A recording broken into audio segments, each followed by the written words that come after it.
నమస్తే, welcome to I dream. నేను మీ anchor Pratyusha. ఈ రోజు మనం క్యాథన్ ఆరోగ్య కేంద్రంలో ఉన్నాం. సో మనతో పాటు డాక్టర్ క్యాథన్ దిలీప్ కుమార్ గారు ఉన్నారు. సో సార్తో మాట్లాడదాం, చాలా విషయాలు తెలుసుకుందాం. నమస్తే sir, how are you? Good. So నార్మల్గా రుమటైడ్ ఆర్థరైటిస్ అంటే చాలా మందికి ఒక ఐడియా ఉంది ఏంటి అనేది. అంటే నార్మల్గా మనకి కీళ్ళ వాపులు కానీ చేతులు కాళ్ళు వణకడం కానీ ఇది ఒక కొంతవరకు అవగాహన ఉంది వ్యాధి అంటే ఏంటో. బట్ ఇది కాకుండా దీన్ని నెగ్లెక్ట్ చేస్తే ట్రీట్మెంట్ తీసుకోకపోవడం వల్ల ఇంకా ఏమైనా ప్రాబ్లమ్స్ వచ్చే అవకాశం ఉంది అంటారా? 100% ఉంది, ఖచ్చితంగా. ఇప్పుడు కొంతమందికి కాళ్ళు చేతులు ఇట్లా వంకర అయిపోతుంటాయి. అవును, మీరు చెప్పిన డిసీజ్లో కాళ్ళు చేతులు ఇలా అయిపోతుంటాయి, ఫింగర్స్ ఇలా ఇలా బెండ్ అయిపోతుంటాయి, ఇలా బెండ్ అయిపోతుంటాయి ఒక్కొక్కరికి. ఇవన్నీ ఏమవుతుంది? బోన్ మ్యారోలో ఆక్సిజన్ లెవెల్స్ తగ్గిపోవడం వల్ల ఈ రూమటైడ్ ఆర్థరైటిస్ అనేది ఎక్కువ అవుతుంది. దీనికి అలోపతిలో ట్రీట్మెంట్ తెలుసా అండి? స్టెరాయిడ్స్ ఇస్తారు. అవి తినకూడదనే అవగాహన మనకు ఉంది, కాకపోతే బాడీ వినదు కాబట్టి స్టెరాయిడ్స్ ఇస్తారు. పెయిన్ కిల్లర్స్, నొప్పులు తట్టుకోలేక కాబట్టి రెండు పెయిన్ కిల్లర్స్ ఇస్తారు. దీంట్లో కొన్ని స్టెరాయిడ్స్ ఉంటాయి. Steroids, pain killers, antibiotics, multivitamin, gastric problems. ఒక ట్యాబ్లెట్ అంటే ప్యాంటాప్రజోల్ ఒక ట్యాబ్లెట్ ఉంటుంది, అది గ్యాస్ట్రిక్ సమస్యకి వేసుకుంటారు. అది మ్యాక్సిమం ఒక 15 days వాడితే చాలా బాగా పనిచేస్తుంది అని చెప్తారు. 15 days కన్నా పైన వాడితే బాడీకి ఆ ట్యాబ్లెట్ అడిక్ట్ అయిపోతుంది. జనరల్గా అందరు గ్యాస్ట్రిక్ ప్రాబ్లం అంటే ఒక ప్యాంటాప్ 40 mg అనేది ఒక ట్యాబ్లెట్ వేసుకుంటారు, గ్యాస్ట్రిక్ ప్రాబ్లం తగ్గిపోయిందని ఫీల్ అవుతారు. కానీ దానివల్ల కూడా బోన్ మ్యారో తగ్గుతుంది, బోన్ మ్యారో అనేది స్ట్రెంత్ పోతుంది. ఓవర్ గ్యాస్ట్రిక్ ట్యాబ్లెట్లు వాడితే కూడా సైడ్ ఎఫెక్ట్స్ ఉన్నాయి. అది బోన్ మీద ఇంపాక్ట్ పడి మీ డైజెషన్ని మంచిగా చేస్తున్న మీరు అనుకుంటారు, కానీ మీ బాడీలో ఆక్సిజన్ లెవెల్స్ని అప్ అండ్ డౌన్ చేయడం వల్ల మీ బోన్ మ్యారో వల్ల ఈ రూమటైడ్ ఆర్థరైటిస్ అనేది ఎక్కువ తక్కువ అయ్యి స్వెల్లింగ్స్ వచ్చేసి కాళ్ళు చేతులు ఇట్లా వంకరపోతాయి. ఎంతమందికి తెలుసు ఒక గ్యాస్ట్రిక్ ప్రాబ్లం వల్లనే ఈ బోన్ రిలేటెడ్ ప్రాబ్లమ్స్ వస్తున్నాయని? ఒక బోన్ మన బాడీలో ఈ ఓవర్ వెయిట్, మనం ఒక మనిషి 70 kgs ఉండంటే దాంట్లో 50 kilos బోన్ వెయిటే ఉంటుంది.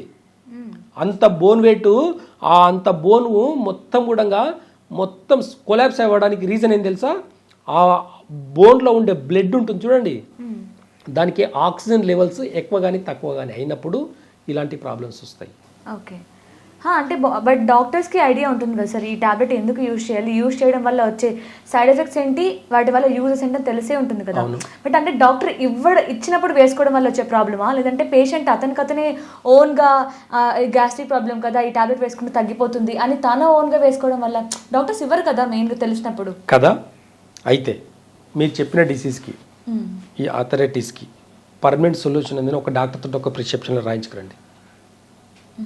ఒక డాక్టర్ దగ్గర మీ రూమటైడ్ ఆర్థరైటిస్కి పర్మనెంట్ సొల్యూషన్ ఉంది, నేను తగ్గించిన ఒక డాక్టర్ తగ్గించిండ్రు అని చెప్పేసి ఒక పేషెంట్ నా ముందుకు రండి, చూద్దాం. అంటే ఏ నమ్మకంతో అలా ఏ డాక్టర్ చేయలేదు? నేను మెడికల్ ఫీల్డ్లో 25 సంవత్సరాల నుంచి ఉన్నా. ఈ రూమటైడ్ ఆర్థరైటిస్కి పర్మనెంట్గా తగ్గింది అని నేను ఒక పేషెంట్ని కూడా చూడలేదు. ప్రాబ్లమ్స్ వాళ్ళు పెంచుకున్నారే తప్ప, డోసేజ్ కూడా పెంచుకుంటా పోయినారు తప్ప తగ్గించుకున్న వాళ్ళు లేరు. రీజన్ ఏంటి అంటే వీళ్ళు ఇచ్చే యాంటీబయాటిక్స్, పెయిన్ కిల్లర్స్, మల్టీవిటామిన్స్, గ్యాస్ట్రిక్ ప్రాబ్లమ్స్కి ఇవన్నీ కూడా లాంగ్ టర్మ్లో వాడడం వల్ల వచ్చే సమస్యలు మీ బోన్ మ్యారో తగ్గడం వల్ల ఈ డోసెస్ని పెంచుకుంటా పోయిన రోజులే తప్ప తగ్గించిన రోజులు లేవు. ఆయుర్వేదం ఏం చెప్తుంది అంటే ఒక బోన్ ఇరిగిపోతే ఎలా అయితే న్యాచురల్గా గ్రో అయ్యేదానికి, బోన్ గ్రో అయ్యేదానికి మెడిసిన్స్ ఎట్లయితే ఇస్తామో అలాంటి మెడిసిన్స్ ఇవ్వడం వల్ల మీ బోన్లో ఉన్న బ్లడ్ పర్సెంటేజ్ పెరిగిందే కాకుండా ఫ్రెష్ బ్లడ్, కొత్త బ్లడ్ అనేది ఉత్పత్తి అవుతుంది. దాంట్లో ఎలాంటి డిసీజెస్ ఉండవు అనమాట. బోన్ మ్యారో మంచిగా అయ్యేదానికి మెడిసిన్స్ ఉంటాయి. అంటే కిడ్నీని స్ట్రెంత్ చేసేదానికి మెడిసిన్స్ ఇస్తాం, లంగ్ని స్ట్రెంత్ చేసేదానికి ఇస్తాం. మన పెయిన్ ప్రతి మనిషికి బాగా గుర్తుపెట్టుకోండి, బాడీలో ఏదో ఒక మూలాన పెయిన్ ఉంటుంది. ఆ పెయిన్ని తట్టుకునే శక్తి ఒకటి ఉంటే చాలు, అది ఇమ్యూనిటీ పవర్. అది లంగ్స్ వల్ల వచ్చేది. లంగ్స్ వల్ల ఎలా వస్తుంది? మనం తీసుకునే ఆక్సిజన్ లెవెల్ మన బోన్ మ్యారోలో ఉన్న బ్లడ్కి కావాలి. అది ఎలా కావాలి? బ్యాలెన్స్గా కావాలి. అది ఎక్కువైనా ఆక్సిజన్ లెవెల్స్ తక్కువైనా, ఆక్సిజన్ లెవెల్స్ ఎక్కువైనా మన బోన్ డెన్సిటీ అనేది పాడైపోవడం వల్ల ఈరోజు ఈ రుమటైడ్ ఆర్థరైటిస్ని చాలా పెరిగిపోయి కాలు చేతులు వంకర పోవడం, లేదంటే ఇక్కడ స్వెల్లింగ్స్ రావడము, జెయింట్స్ మార్నింగ్ లేచేటప్పుడు జెయింట్స్ కదిలియాలంటే అవ్వదు. ఎందుకు అవ్వదు తెలుసా? మార్నింగ్ లేచేటప్పుడు బాడీ పెయిన్స్ కిందకి ఎక్కువ ఉంటాయి తెలుసా? కాలు చేతులు మెడలు అన్నీ పట్టేసుకుపోయి ఉంటాయి. ఇవన్నీ కదలకుండా పడుకోవడం వల్ల మీ విండ్ బాడీలో నర్వస్ సిస్టంలో బోన్ మ్యారోలో ఆక్సిజన్ లెవెల్స్ ఎక్కువైపోయి ఎక్కడిదక్కడ స్టాగ్నేషన్ అంటే ఎక్కడిదక్కడ ఆగిపోవడం వల్ల బాడీలో మూమెంట్స్ రావు. అవును, కాసేపు కొంచెం రిలాక్స్ కూర్చున్నా సరే లేచినప్పుడు కొంచెం ఇబ్బందిగా అనిపిస్తుంది. లేచి ఒక 5 నిమిషాలు ఒక 2 మినిట్స్ 4 అడుగులు వేస్తే తప్ప మీ బాడీ ఫ్రీ అవ్వదు. 4 అడుగులు వేసినప్పుడు ఏమవుతుంది? మీరు కాలు చేతులు ఆడిస్తారు. ఆడించినప్పుడు ఇక్కడ ఆక్సిజన్ లెవెల్స్ అన్నీ కూడా విండ్ మన బాడీలో ఉన్న గ్యాస్ట్రిక్ ప్రాబ్లమ్స్ అన్నీ కూడా కొంచెం మూవ్ అవుతాయి. అప్పుడు మీ బాడీలో ఉన్న జెయింట్స్ అన్నీ కూడా కొంచెం ఫ్రీ అవుతాయి. అందుకే మార్నింగ్ లేచినప్పుడు లేచి నడవాలంటే ఎంబడి లేవడం కూడా అవ్వదు. ఇదంతా గ్యాస్ట్రిక్ ప్రాబ్లం వల్ల వచ్చేది. బోన్ డెన్సిటీ తగ్గాలంటే మీ ఆక్సిజన్ మీ లంగ్స్ ఇమ్యూనిటీ పవర్ మంచిగా పెట్టుకుంటే ఆటోమేటిక్గా మీ బోన్ మ్యారో కూడా మంచిగా ఉంటుంది. ఆయుర్వేద అదే చెప్తుంది, రూట్ కాస్లో లంగ్స్ మంచిగా పెట్టుకుంటే మీ రూమటైడ్ ఆర్థరైటిస్కి మీ బోన్ మ్యారోని మంచిగా పెట్టుకోవచ్చు. అంటే ప్రాబ్లం ఒకటి ట్రీట్మెంట్ ఒకటి చేస్తారు కాబట్టి పర్మనెంట్గా తగ్గవు. ఆయుర్వేదాలో ఉంటా రివర్స్ అంతే. ఏదైనా ఫస్ట్ రూట్ కాస్ట్ చూస్తుంది, తర్వాత సిమ్టమ్ని చూస్తుంది.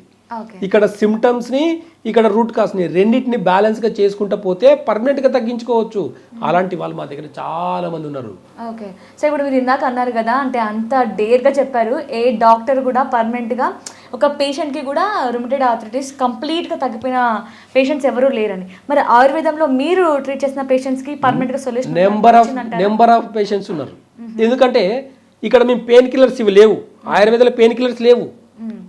పెయిన్ని తగ్గించేదానికి రూట్ కాస్ ఏంది? ఏ ఆర్గాన్ వల్ల పెయిన్స్ వస్తున్నాయి? ఆర్గాన్కి మెడిసిన్స్ ఉంటాయి. రెండవది యాంటీబయాటిక్స్ ఉండవు. యాంటీబయాటిక్ ఓవర్ స్టిమ్యులేట్ ఆర్గాన్ని న్యాచురల్గా స్టిమ్యులేట్ చేయాలి, ఓవర్ స్టిమ్యులేట్ చేయకూడదు. యాంటీబయాటిక్స్ అన్నీ ఓవర్ స్టిమ్యులేట్ చేస్తాయి. ఓకేనా? పెయిన్ కిల్లర్స్ ఎక్కడ బాడీలో స్టెరాయిడ్స్ కానీ పెయిన్ కిల్లర్స్ కానీ యాంటీబయాటిక్స్ కానీ ఆయుర్వేదంలో లేవు. ప్రతిదీ రూట్ కాస్కి ఏమున్నాయి? ఆయుర్వేదంలో ప్రతి మొక్క కూడా రూట్ కానింటి మెడిసిన్స్ ఉంటాయి. ఏ డిసీజ్కైనా సరే రూట్ కాస్ మెడిసిన్సే. సిమ్టమ్స్కి లేవు. థైరాయిడ్కి సిమ్టమ్స్ థైరాయిడ్ తగ్గాలంటే రూట్ కాస్ మెడిసిన్ చూస్తాం మేము. థైరాయిడ్ హార్మోన్స్ బ్యాలెన్స్ అయ్యడం కాదు, అసలు థైరాయిడ్ ఎందుకు వచ్చింది చూస్తాం. బోన్ మ్యారో మోకాలు అరిగిపోయిందంటే ఎలా అరిగిపోతాయండి? నాకు అర్థం కాదు. బాడీలో మొత్తం కాల్షియం ప్రాబ్లం వచ్చినప్పుడు మోకాలు మాత్రం ఎందుకు అరిగిపోతుంది? మిగతా జెయింట్ కాదా? మిగతా జెయింట్స్ దగ్గర బోన్స్ లేవా? మిగతా జెయింట్స్ దగ్గర అంటే మజిల్స్ లేవా? టెండన్స్ లేవా? ఏం లేవు. అందరు లిగమెంట్ ప్రాబ్లం అంటారు కదా. ఈ ఫింగర్ ఉందా? 1 2 3 3 ఉన్నాయి జెయింట్స్. ఈ 3 ప్రతి జెయింట్ దగ్గర లిగమెంట్ ఉంటుంది. కష్టపడి లేబర్ పనిచేసే వాళ్ళు ఈ చేతులతోటి పనిచేసినప్పుడు మళ్ళీ ఈ బోన్స్ ఈ లిగమెంట్ ఎందుకు అరిగిపోయారు? కరెక్టే కదనా? అంటే దానికి ఎందుకు? ఇక్కడ ఇంత పెద్ద మజుల్ ఉంటుందండి మోకాల దగ్గర, ఇంత మజుల్, ఇంత టెండన్, ఇంత అంటే హెవీగా ఉంటుంది. బోన్ మ్యారో కూడా చాలా హెవీగా ఉంటుంది. ఎలా అరిగిపోతుందండి? నాకు అర్థం కాదు. యాంకిల్ జాయింట్ ఎందుకు అరిగిపోవట్లేదని చెప్పండి ఒకసారి, క్వశ్చన్ వేయండి. మన బాడీ వెయిట్ మోకాల మీద పడుతుందని అనుకోకండి, యాంకిల్ జాయింట్ మీద కూడా పడుతుంది. మనం ఏదైనా ఒక హిల్ స్టేషన్కి ఎక్కేటప్పుడు మనం అనుకుంటాం మనము ఇప్పుడు ఎగ్జాంపుల్ ఎక్కడైనా బాగా ట్రెక్కింగ్ చేస్తుంటాం, ట్రెక్కింగ్ చేసే వాళ్ళకు మోకాళ్ళ ప్రాబ్లం రావడం కాదు, యాంకిల్ జాయింట్ ప్రాబ్లం ఎందుకు రాదు? యాంకిల్ జాయింట్ మాత్రం జాయింట్ కదా, యాంకిల్ జాయింట్ మాత్రమే ఏం టెండన్స్ లేవా? యాంకిల్ జాయింట్ మాత్రమే మీకు ఇది లేదా? మోకాలు మాత్రమే ఆపరేషన్ ఎందుకు చేస్తున్నారు? యాంకిల్ జాయింట్ ఆపరేషన్ ఎందుకు చేయట్లేదు? జనాల అవేర్నెస్ లోపం వల్ల ఈరోజు ఆపరేషన్లు చేసుకుంటున్నారు. అంటే ఆపరేషన్ అవసరం లేదు. ఎందుకు అవసరం అండి? 30 ఏళ్ల కింద లేని ఆపరేషన్ ఇప్పుడు ఎందుకు మనకు? 30 ఏళ్ల కింద మోకాల ఆపరేషన్ లేదు. ఈ 30 ఏళ్ళలో ఏం జరిగింది మోకాల ఆపరేషన్ చేయించుకోవడానికి? 30 ఏళ్ల కింద ఎక్కువ నడిచిన వాళ్ళు ఉన్నారా? ఇప్పుడు ఎక్కువ నడిచే వాళ్ళు ఉన్నారా? ట్రావెలింగ్ అన్నీ కూడా మనకు సౌకర్యం ప్రయాణించేదానికి ఇప్పుడు 30 ఏళ్ళ నుంచి ఎక్కువ ఉందా మనకు? అంతకుముందు గతంలో నేను కాలేజ్కి వెళ్ళేటప్పుడు నడుచుకుంటే లేదు, నేను 2 కిలోమీటర్స్ నడుచుకుంటే వెళ్ళి 2 కిలోమీటర్స్ నడుచుకుంటే వచ్చేది. నేను స్కూల్కి వెళ్ళినా కాలేజ్కి వెళ్ళినా. ఇప్పుడు కార్ వేసుకెళ్తా. ఎక్కడి నుంచి నాకు ఇంకా ఏముందని? ప్రతిదానికి ట్రావెలింగ్కి చాలా కంఫర్ట్ ఉంది. ఇప్పుడు ఇండైజెషన్ వల్ల, పోషక లోపం వల్ల, ఆహారంలో ఇండైజెషన్ వల్ల మన బాడీకి సరైన పోషకాలు అందకపోవడం వల్ల జాయింట్లో ప్రాబ్లమ్స్ వస్తాయి, లిగమెంట్లో ప్రాబ్లమ్స్ వస్తాయి, నర్వస్ సిస్టమ్ వీక్ అవుతుంది, మజిల్ సిస్టమ్ వీక్ అవుతుంది. అక్కడ అక్కడ ఇన్ఫ్లమేషన్ అనేది ఆగిపోతుంది. ఆగిపోవడం వల్ల మూమెంట్ చేయాలంటే ఇబ్బంది, పెయిన్. గత వీడియోలో జస్ట్ ఇలా ఇవి 2 కాళ్ళు ఇవి 2 చేతులు అని చెప్పానండి నేను. ఇలా అనుకొని చాలా మంది కామెంట్స్ చదివి చూడండి. ఇలా అనుకుంటే మోకాలు నొప్పులు మెడ నొప్పులు తగ్గించుకున్న వాళ్ళు ఉన్నారు. అంటే ఇవన్నీ మెరాకిల్స్ కాదు, ఇవన్నీ సైన్స్ అండి ఇదంతా. అంటే ఇప్పుడు ఆపరేషన్ అవసరం లేకుండా జస్ట్ మీరు అన్నట్లు ఇలా మోకాలు ఇలా చేసుకుంటే అయిపోతుంది అంటారా? తగ్గిన వాళ్ళు వీడియోలు చూసి, లాస్ట్ వీడియో చూసి తగ్గించుకున్న వాళ్ళు చాలా మంది ఉన్నారు కదా. కామెంట్స్ చదవండి, ఒకసారి చూడండి. ఇలా అనుకున్నానండి నాకు చాలా కంఫర్ట్ గా ఉందండి అని చెప్పేసి అన్నారు. చాలా మంది వస్తున్నారు సార్. ఇన్స్టెంట్ గా రిలీఫ్ ఉంటుంది, బట్ పర్మనెంట్ గా కాదు కదా. అందుకే చెప్తున్నాను నేను, పర్మనెంట్ గా ఆయుర్వేద వాడండి. రూట్ కాస్ నుంచి తగ్గిస్తుంది. ఇన్స్టెంట్ గా పెయిన్ ని తగ్గించుకోండి. మీకు ఇంకెక్కడ ప్రాబ్లం ఉంది ఇప్పుడు? ఇన్స్టెంట్ గా మీకు పెయిన్ తగ్గేదానికి ఆక్యుపెంచర్ టెక్నిక్స్ పనికి వస్తున్నాయి. రూట్ కాస్ నుంచి ఆయుర్వేద మెడిసిన్స్ ఇచ్చినప్పుడు రూట్ కాస్ నుంచి డిసీజ్ తగ్గిస్తుంది. మీకు హ్యాపీగా ఉండొచ్చు కదా రోజంతా. ఇంకా మరి ఎందుకని ఎంతమంది ఆపరేషన్ చేసుకుంటున్నారు? తెలియక. రోజు ఎంతమంది సంఖ్యలో తెలియక అంటే ఇప్పుడు చేసుకున్న వాళ్ళందరూ తెలియక చేసుకున్నారు అనుకుంటారు. ఎస్, నేచర్ గురించి మర్చిపోవడం వల్ల, ఆయుర్వేద వైద్యం గురించి మర్చిపోవడం వల్ల. సరే ఇవన్నీ పక్కన పెడదాం. ఒక ఆయుర్వేద హాస్పిటల్కి వెళ్ళండి. ఆయుర్వేద మెడికల్ కాలేజీలు ఉన్నాయి కదా, అక్కడ హాస్పిటల్స్ ఉన్నాయి కదా, అక్కడికి వెళ్ళేసి నా మోకాలు అరిగిపోయింది ఆపరేషన్ చేయమని చెప్పండి. ఏం చేస్తారు? ఒక ఆయుర్వేద డాక్టర్ తోటికి వెళ్ళేసి మోకాలు ఆపరేషన్ ఖచ్చితంగా మీరు చేసుకోవాల్సిందే అని చెప్పించుకోరండి. ఒక హోమియో డాక్టర్ తోటికి వెళ్ళేసి ఖచ్చితంగా మీకు ఆ మోకాళ్ళకి ఆపరేషన్ అవుతుందండి చేయించుకోండి అని చెప్తారా? ఒక న్యాచురోపతి డాక్టర్ చెప్తున్నాడా? ఎవరు చెప్తున్నారు? వాళ్ళకి ఏం నాలెడ్జ్ ఉంది? వాళ్ళు చదువుకుంది ఏంది? ఇక్కడ ఆయుర్వేద డాక్టరు ఆపరేషన్ నేర్చుకోలే, హోమియోపతి డాక్టరు ఆపరేషన్ నేర్చుకోలే, న్యాచురోపతి డాక్టర్ కూడా ఆపరేషన్ చేయలే. ఇక్కడ ఆపరేషన్ చేసిన డాక్టర్లంతా వేరు. వాళ్ళదంతా కమర్షియల్ బిజినెస్, వాళ్ళదంతా కమర్షియల్ మొత్తం బిజినెస్ మెంటాలిటీ. మీరేమైనా మీ చదువు ఏమైనా ఉపయోగపడితే ఆపరేషన్ లేకుండా చేసేది ఏమైనా టెక్నికల్గా న్యాచురల్ పద్ధతికి ఏదైనా ఉంటే కనుక్కొని చెప్పండి patient. End of the day పేషెంట్కి ఏం కావాలి? సొల్యూషన్ కావాలి, పెయిన్. అది ఆపరేషన్ ఒకటి అని ఎట్లా అనుకుంటావు? బట్ అది తొందరగా వస్తుంది కదా అంటే ఎక్కువ రోజులు. ఇప్పుడు నార్మల్గా అంటారు ఆయుర్వేదంలో ఎక్కువ రోజులు మనం మెడిసిన్ తీసుకుంటేనే కొంచెం లాంగ్ టర్మ్ లో రిజల్ట్ వస్తుందని చాలా మంది ఆయుర్వేద డాక్టర్స్ కూడా చెప్తున్నారు కదా. రైట్, నేను కూడా చెప్తా. నేను కూడా చెప్తా 3 months మెడిసిన్స్ వాడి 3 months పత్యం చేసుకుని మెడిసిన్స్ వాడితే తగ్గుతుందని చెప్తా. ఓకేనా? మీకు మోకాలు నొప్పి ఒకటే రోజు వచ్చిందా? లేదు. ఆర్థరైటిస్ ప్రాబ్లం ఒకటే రోజులో వచ్చిందా? లేదు. ఎన్ని సంవత్సరాలు పట్టింది? క్యాలిక్యులేట్ చేసుకుని రండి. పత్యం చేసేలాకైతే రండి. తిని రోగం తెచ్చుకున్నారు. ఆ ఏ టేస్ట్ తిని రోగం తెచ్చుకున్నారో మేము నాడి పట్టి చూసి చెప్తాం. అది మానేసుకొని కొన్ని మెడిసిన్స్ వాడితే తగ్గిపోయే రోగాలను పట్టుకొని ఊగులాడతారేంది నాకు అర్థం కాదు. ప్రకృతి అలా లేదండి అసలు. నేచర్ అలా లేదు. ఒక మానవ దేహానికి ఎలాంటి రోగాలు వస్తాయో అనేది ఫస్టే నేచర్కి తెలుసు. అలాంటి వనమూలికలు అన్నీ కూడా మన భూమి పైన మొలిసినాయి. మన భూమి పైన అన్నీ ఆవిర్భవించినాయి. మనిషి పుట్టక ముందే. తర్వాత మనిషి పుట్టి మనుగడ స్టార్ట్ అయింది. వండుకం కూడా ఒకప్పుడు ఉండిందా? ఈ వెజిటేబుల్ ఇలా తినాలి, ఈ వెజిటేబుల్ ఇలా తినాలని ఉండిందా? ఇవన్నీ మానవ మేధస్సుకి రాను రాను రాను రాను ఏమైందంటే తన ఇంటెలిజెన్స్ తోటి నేర్చుకున్నాడు. నేచర్లో ఉన్న దాని నుంచి తగ్గించుకునే దానికి ప్రయత్నం చేసిండే తప్ప ఆపరేషన్ చేయలే. కాబట్టి రూట్ కాస్లో ప్రతిదానికి స్టెరాయిడ్స్, ప్రతిదానికి పెయిన్ కిల్లర్స్, ప్రతిదానికి యాంటీబయాటిక్స్ అవసరం లేదు. ఆపరేషన్ అన్న పదం అసలే అవసరం లేదు. కాబట్టి ప్రకృతి వైపు చూడండి, ప్రకృతి వైద్యం ఏందో తెలుసుకోండి, న్యాచురల్గా ఎలా తగ్గించుకోవాలనేది నేర్చుకోండి కొంచెము. అప్పుడు తెలుస్తుంది దాని విలువ ఏంటో. అంతే తప్ప ప్రతిదీ ఆపరేషన్ సొల్యూషన్ కాదు. ఒక్కవేళ ఆపరేషన్ అయిన తర్వాత మళ్ళీ నొప్పి వస్తే భగవంతుడు రావాలి మీకోసం ఆపరేషన్ చేసేదానికి, ఇంకొక ఆపరేషన్ చేసేదానికి. నా దగ్గరికి అలాంటి వాళ్ళు కూడా వస్తారు. మోకాళ్ళ ఆపరేషన్ చేసుకొని మళ్ళీ మోకాళ్ళ ఆపరేషన్ వచ్చిందండి ఏం చేయమంటారంటే, ఒక్క నిమిషం ఉండండి భగవంతుని మాట్లాడి అడిగి చెప్తా అని చెప్తా. అడిగి కూడా ఏం చెప్తాను తెలుసా? ప్రకృతి వైద్యం కూడా కొంచెం ఉందమ్మా, అక్కడ ఉన్న మజిల్స్ కొంచెం మళ్ళీ వీక్ అయినాయి, అందుకే నొప్పి వస్తుంది, మీ మోచిప్పలు మార్చినా సరే మీ మజిల్స్ని మార్చలేకపోయినరు, మీ టెండెన్సీస్ని మార్చలేకపోయినరు, కాబట్టి వాటిని స్ట్రెంథన్ చేసుకుంటే మీ నొప్పులు తగ్గుతాయని చెప్పేసి ప్రకృతి వైద్యం మళ్ళీ రాసిస్తాను. కాబట్టి అలాంటి వాళ్ళు కూడా తగ్గించుకున్న రోజులు ఉన్నాయి మాకు. ఓకే, సో ఇప్పుడు మెయిన్గా రుమటైడ్ ఆర్థరైటిస్ గురించి మళ్ళీ మనం మాట్లాడితే, వీళ్ళ ట్రీట్మెంట్ కానీ దాని గురించి కేర్ కానీ తీసుకోకపోవడం వల్ల నెగ్లెక్ట్ చేస్తే గుండెకి ఈవెన్ ఐకి కూడా ఎఫెక్ట్ అవుతుందని విన్నాను. సో దాని గురించి ఒకసారి ఎక్స్ప్లెయిన్ చేస్తారా? అయితే ఇక్కడ ప్రధానంగా రుమటైడ్ ఆర్థరైటిస్లో బ్లడ్ అనేది ఇన్ఫ్లమేటింగ్ అనేది పెరిగిపోతుంటుంది.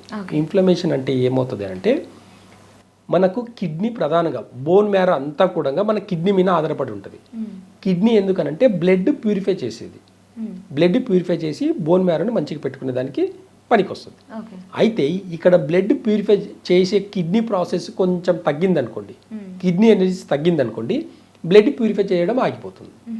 చేయడం వల్ల ఏమవుతుందంటే రక్తనాళాలన్నీ గడ్డ కడతాయి. గడ్డ కట్టడం వల్ల ఆ రక్తం గడ్డ కట్టిన చిన్న చిన్న కణాలన్నీ కూడా గుండెకి వెళ్ళే దారిలో అడ్డుపడతాయి. దాని పేరే కొలెస్ట్రాల్. కొలెస్ట్రాల్ రావడానికి రీజన్ నాన్ వెజ్ అంటాం కదా, ఆయిల్ ఫుడ్ అంటాం కదా, ఇవన్నీ కిడ్నీ మీద ఓవర్లోడ్ అవుతాయి. టాక్సిన్స్ అనేటివి అంటే పైన ఉండే ఆర్గాన్, అంటే కిడ్నీకి పైన ఉండే ఆర్గాను మెటబాలిజం సిస్టమ్ అంతా ఆపరేట్ చేసేదంతా లివర్, గాల్ బ్లాడర్. అవి చేతులు ఎత్తేసిన తర్వాత ఆ మలినాలన్నీ కిడ్నీ మీద వచ్చి పడతాయి. అది యూరిన్ ద్వారా బయటికి పంపించే స్తోమత కోల్పోయి అక్కడ రక్తం నాళాలన్నీ బ్లడ్ని ప్యూరిఫై చేసే గుణం అంతా కోల్పోయి రక్తం అనేది గడ్డకట్టడం జరగడం వల్ల ఆ రక్తనాళాలు గడ్డగట్టి హార్ట్కి వెళ్ళే దారిలో ఉండిపోవడం వల్ల అక్కడ బ్లడ్ సెల్స్లో రక్తనాళాలు గడ్డగట్టింది, అక్కడ ఉన్న వెయిన్స్ని కట్ చేయడం, అక్కడ వెయిన్స్ని బ్లాక్ చేయడం జరుగుతుంది. అంటే రక్తం శుద్ధి అయితే బ్లడ్ పల్చగవ్వాలంటే కిడ్నీ బాగుండాలి. కిడ్నీ అంటే డయాలసిస్ చేస్తాం కదా మనం, ఎందుకు చేస్తాము? బ్లడ్ ప్యూరిఫై చేసుకునే దానికి. అలాంటి వాళ్ళకి ప్రాబ్లం రాదు. ఎక్కడైతే న్యాచురల్ అయితే మనం చేసుకుంటామో, రక్తం పల్చగా చేసుకుంటామో, హార్ట్ ప్రాబ్లమ్స్ తక్కువ. ఎక్కడైతే మనం బ్లడ్ ప్యూరిఫై చేసుకోలేమో, ఎక్కువ మసాలాలు, సాల్ట్, ఎక్కువ స్పైసీ ఫుడ్ తింటున్నప్పుడు కిడ్నీ ప్లస్ లివర్ చేతులు ఎత్తేసినప్పుడు ఆటోమేటిక్గా ఓవర్లోడ్ అవుతుంది. కాబట్టి కిడ్నీ మీద ఓవర్లోడ్ అవుతుంది, లివర్ మీద ఓవర్లోడ్ అయ్యి హార్ట్కి వెళ్ళే దారిని క్లోజ్ చేస్తుంది. డైరెక్ట్గా హార్ట్కి ప్రాబ్లం రాదు. బ్లడ్ ప్యూరిఫై అవ్వకపోతే హార్ట్కి ప్రాబ్లమ్స్ వస్తాయి. కంటి సమస్యలు కూడా అంతే. ఆప్టిక్ నర్వ్ అనేది ఉంటుంది. కిడ్నీ అనేది ఎలా పనిచేస్తుంది అంటే బాడీలో ఉన్న నర్వస్ సిస్టమ్ని, మజిల్ సిస్టమ్ని, టెండన్ సిస్టమ్ని ఆపరేట్ చేస్తుంది. ఆప్టిక్ నర్వ్ని బీపీ, అంటే ఇక్కడ బ్లడ్ ప్యూరిఫై అవ్వకపోతే వాళ్ళకి బీపీ వచ్చేస్తుంది. బీపీ చాలా మందికి రావడానికి కారణం కిడ్నీ అనమాట. చాలా మందికి తెలియదు. అయితే ఈ ఆప్టిక్ నర్వ్ అనేది వీక్ అయిపోయి ఈ కంటి సమస్యలనే వస్తాయి. ఈ ఆప్టిక్ నర్వ్ వీక్ ఎందుకు అవుతుంది? లివర్ వల్ల అవుతుంది. ఈ లివర్ ఏం చేస్తుంది? టాక్సిన్స్ అంతా కూడా బయటికి పంపించలేకపోవడం వల్ల, అక్కడే ఉండిపోవడం వల్ల నర్వస్ సిస్టమ్ వీక్ అవుతుంది. అక్కడ రక్తనాళాలన్నీ గడ్డగట్టడం వల్ల కంటి చూపు మీద ఎఫెక్ట్ పడుతుంది. బాడీలో రక్తం అనేది వాటర్ లాగా ఉంది అంటే ఎలాంటి డిసీజ్ లేదు. ఇది రూట్ కాజ్.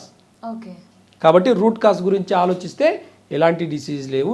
ఎలాంటి డిసీజ్నైనా చాలా సులువుగా తగ్గించుకునే దానికి బాడీలో ప్రధానంగా ఫస్ట్ డైజెషన్ సిస్టమ్ని ఇంప్రూవ్ చేసుకొని దాని తర్వాత ఎలాంటి మెడిసిన్స్ వాడినా ఇచ్చిన ప్రతి మెడిసిన్ కూడా జీర్ణశక్తి ద్వారా మన బాడీలో అబ్జర్వ్ అవుతుంది. అప్పుడు ఆటోమేటిక్గా రూట్ కాజ్ నుంచి అన్ని డిసీజ్ తగ్గించుకునే గుణం ఒక ఆయుర్వేదం మాత్రమే ఉంది అని చెప్పేసి ఖచ్చితంగా చెప్పొచ్చు. యా, సో అంటే ఇలాంటి హెల్త్ ప్రాబ్లం అయినా మీరు రూట్ కాజ్ని మీరు మెయిన్గా టార్గెట్ చేస్తారు. ఎస్, ఖచ్చితంగా రూట్ కాజ్ అంటే ఎలా పుట్టావంటే అమ్మ నాన్నకు పుట్టా, అమ్మ నాన్న రూటు, అంతే కదా. అంతే, నేను అలా పుట్టేసానంటే సైన్స్కి పుట్టానంటే కాదు కదా. ఎలా పుట్టాను అంటే అమ్మ నాన్నకు పుట్టా, అమ్మ నాన్న రూట్ నాకు. కాబట్టి రూట్కి నేను చూడాలి.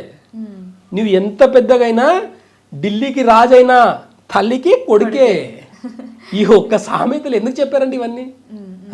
పెద్దలు ఒక్కొక్క మాట వెంబడి ఉన్న సైన్స్ ఆలోచిస్తే మనిషి జీవన మనుగడ చాలా ఈజీ అండి. కాబట్టి రూట్ కాజ్ గురించి ఆలోచించి చూడండి ఒకసారి. ఎలాంటి డిసీజ్ అయినా సరే తగ్గించుకోవచ్చు. పంచభూత సిస్టమ్ని ఒక్కటి అర్థం చేసుకుంటే ఈ మానవ దేహానికి ఉన్న డిసీజ్ అన్ని కూడా తగ్గించుకోవచ్చు అని చెప్పేసి ప్రకృతి వైద్యం చెప్తుంది. Nice sir, thank you so much sir. Thank you. And for more videos, please subscribe to iDream. Please subscribe to iDream. Please subscribe iDream. And please subscribe to iDream. For more videos, subscribe to iDream. please like, share and subscribe to the channel. Congratulations, iDream. Subscribe to iDream. Subscribe to iDream. So subscribe to iDream Media. iDream team అందరికి huge congratulations. Please subscribe iDream Media. Please subscribe to iDream. Subscribe iDream. Please subscribe to iDream. iDream అంటే నా కళల channel subscribe చేసుకున్న నోరు తిరుగుతలేదు, మీరైతే గంట గుర్తు కొట్టండి. For more such videos, please subscribe to iDream. Subscribe to iDream. Please subscribe to iDream. Please subscribe iDream Media. Please do subscribe to iDream. Please subscribe to iDream Media. For best entertainment and information, please subscribe iDream. And don't forget to subscribe to iDream.